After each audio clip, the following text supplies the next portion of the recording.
Hey guys, this is Hell Hades. This is a Raid Shadow Legends video. Okay guys, we've got a lot going on right now. We've just got the drop of the new Fusion. His calendar is out. We're going to go through that. If you did not see my video on Saturday, you should check out the video with him unleashing all sorts of hell on the Hydra, and generally, honestly, the guy or the doggo hits really hard and is actually super fun. So you might decide you do want to go for that. I'm going to go through the Raid Digest as well, which dropped last week, just on the Friday, really specifically to talk about some of the stuff which might help you here as well. So we'll jump into that after we've looked through the Fusion calendar. So let's have a look. How bad is it? How good is it this time? I don't know if it's weird starting on a Monday. It's pretty unusual anyway. So does that mean that we're going to get something else in August?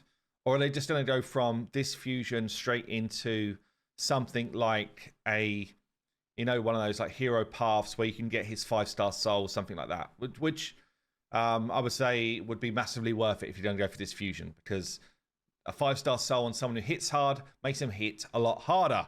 And actually, when I went from his 5-star soul to a 6-star in the video, wow, the damage increase was insane. So anyway, we've got Crowhad, the Throat Ripper here. What's it looking like? Obviously, we're used to a lot of these fusions now, but if you're not someone who's played for years and years, I'll just kind of like walk you through what's going on. We have the different tournaments for the different areas of the game, like Dragon, Ice Golem, Spider, and Fire Knight. Generally, you want to farm as high as you can, obviously, but if you want an energy efficient farm, you should be on stage 20, or as high as you can get towards 20. If you go beyond 20, your energy efficiency drops, but you get a better chance of better gear. So it depends what you want to be doing, really. So we've got Dragon kicking us off right now, along with a champion training event. Let's have a quick look at that in game, see what it looks like, where we're at for that. So 3,100 for the first set, 61 for the second. Actually, not too crazy. What's that in 4 days? That feels about normal. We've also got a pack offer, which I don't want right now, Raid. Come on.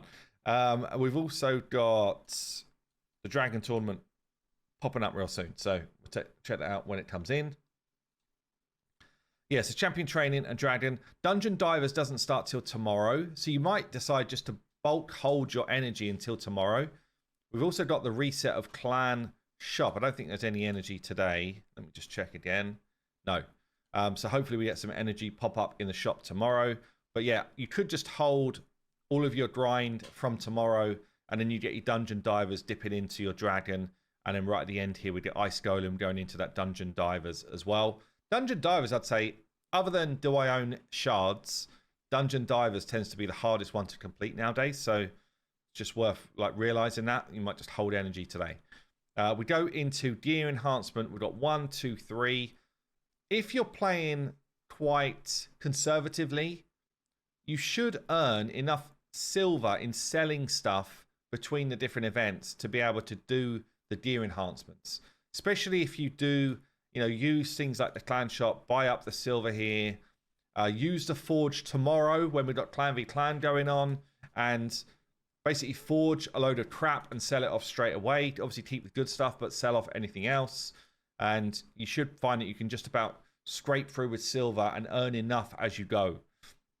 What else we got going on? Classic Arena 1 and 2, literally just being active during the arena fights. We have got Summon Rush 1 here at the weekend, and then we've got the Champion Chase at the end of next week. So generally, Summon Rushes, you want to try and use your Void Shards or your Sacred Shards. Normally Sacreds, honestly, if you can. We get 15 fragments worth here, and we're allowed basically 110. So you could just grab 5 from this one and then grab the full 15 from the Champion Chase, and you still don't have enough fragments to get this done. There's also a couple of areas where there are extra potential rewards if you top leaderboard. So the Champion Chase is one of those. I would say, unless you are someone who pulls tons of shards, do not bank on you being able to win this tournament. Champion Training Tournament is more winnable, but, and I guess this is probably 2 lots of 5 fragments rather than just straight, no, maybe it's just straight 10. But again, it's hard to bank on winning a tournament. So very hard to bank on that unless you know you've got tons of resources. Champion training, though, we've got 1-2 events. So you can do a lot of that work in the tavern, ranking up your guys. You can see here I've got someone to rank up tomorrow during the Clan v Clan. Actually, does that tie over well? Yeah, champion training right now. So I can rank up him tomorrow and get my points there during the Clan v Clan tournament. And for the events, you only get rewards for leveling, whereas for the tournament, you actually get rewards for books and ascension and everything else as well. So just bear that in mind in terms of planning what you're going to do. Outside of that, really, it's just whether I've got enough shards to pull to be able to do the summon rush and the champion chase. Everything else really is just being active, getting them done. By a long way, I'd say the dungeon divers are the hardest ones to get done, but and you'll probably end up needing to burn some gems to be able to make that happen. So just factor that into, do I have enough resources to make this stuff work? Now, the other thing I wanted to talk about was the announcement or the raid digest from last week, because it does tie into what we're doing here. So let's bring this up here. It's in Discord. So yeah, raid digest. Hey raiders, summer's in full swing. It's a perfect time for sunbathing, swimming, and enjoying ice creams. Blah, blah, blah. With the long-awaited doggo, Crowhead the Throat Ripper is getting ready to join Teleria. As per tradition, we've prepared several updates. Here we go. So they talk about the combo here. As you most likely know, Throwhad will join the game soon. And Packmaster Shyx still description will upgrade. And basically, he's now got a new companion. We've been waiting so long for this dude to have a dog that's worth having. And honestly, it is worth having. Like, this combo is actually really cool. By the way, in August, you'll have an opportunity to fuse not only the doggo, but also get his master. For those who miss Packmaster Shyx fusion. Now, a lot of people have been thinking that means that there's going to be a second fusion. We've outright had confirmation that that's not the case. Okay, so this will happen, I think, with either a guaranteed shard event. So, use 150 ancient shards and you will guaranteed get Packmaster. I think that's pretty likely, either ancients or sacreds. Normally it's around 150 ancients. Normally it's somewhere around 20, 21 sacreds. Is a lot. Okay, so that's one way you can do it. It might also do a deck of fate, which is basically the same thing, but it wrapped up in a different format. But they might also do this kind of like Hero's Path, where you kind of come down the different paths. Again, it normally translates to be just about the same thing, but sometimes with those, you get to do it with champion training or with soul pulling or a combination of the two. Sometimes they're shards as well. So it might still end up being wrapped up as the same thing, but that's one other way. My gut says it's probably going to be a guaranteed shard event. But anyway, we're not had one in a while, and it's like the simplest thing that they could just turn on to make this work. But it really makes a difference having the combo. So I can imagine a lot of people... It's hard not knowing what that thing is when you're deciding whether or not you're going to do this fusion. So that's the way they've done it. They also say here, actually, you can also get Crowhad's the Throat Ripper's soul from another activity. So yeah, I mean, I guess they just want you to literally, no holidays in August.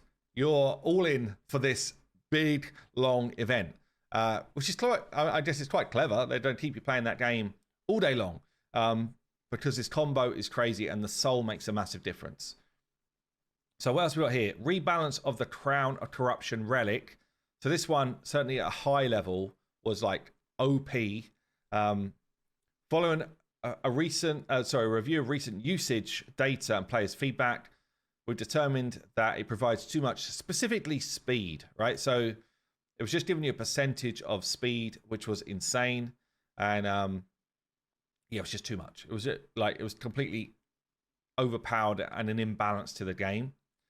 I actually think this is good. I think, you can't throw stuff out there that is going to completely override everything else that's going on in the game. Like to have someone, let's say you got a 400 speed champion, and then suddenly the next dude that has this relic, the same 400 speed champion is suddenly 440 speed. It's insane. Like the number change is too much. So they're making this change in the next update. The new rebalance will look like this in the latest released. Speed 24, crit damage 21, HP 1666. And while you have more than 50% HP, you deal more damage and you receive less damage. Okay. Owners of the rebalanced one will get a bunch of star stones. Wonder how you feel about that. Well, it's still strong, like still super strong. You get a ton of speed still a strong relic. But yeah, some people might have literally burnt so much of their resources to get that up. What else we got here? Stormcaller relic, getting a buff or a fix. We've noticed incorrect behavior of Stormcall. Of Stormcall buff from Stormcall relic that places stun on enemies. Now the buff cannot be resisted and does not trigger a polymorph. So basically a fix there. And a miscellaneous here, live arena season points not resetting, so they're changing that. Gemstones and milestones of hard faction wars instead of the chest, so changing that as well. And then clan league challenges, winning a siege in tiers 7 and 8 will be added to like your challenge setup. So otherwise, all stuff that we would be aware of. Tomorrow we do get personal rewards in Clan v Clan, so expect a big one. That's probably it really. The main event is this fusion. I would say if you're someone who's playing the game long term, especially if you've got the Packmaster or intend to get him, this is a big pickup. I'll drop a short later just showing some damage numbers. But yeah, if you haven't checked it out yet, check the video from Saturday because, damn, he hits hard. Anyway, there you go, guys. I've been Hell Hades. I'll see you soon.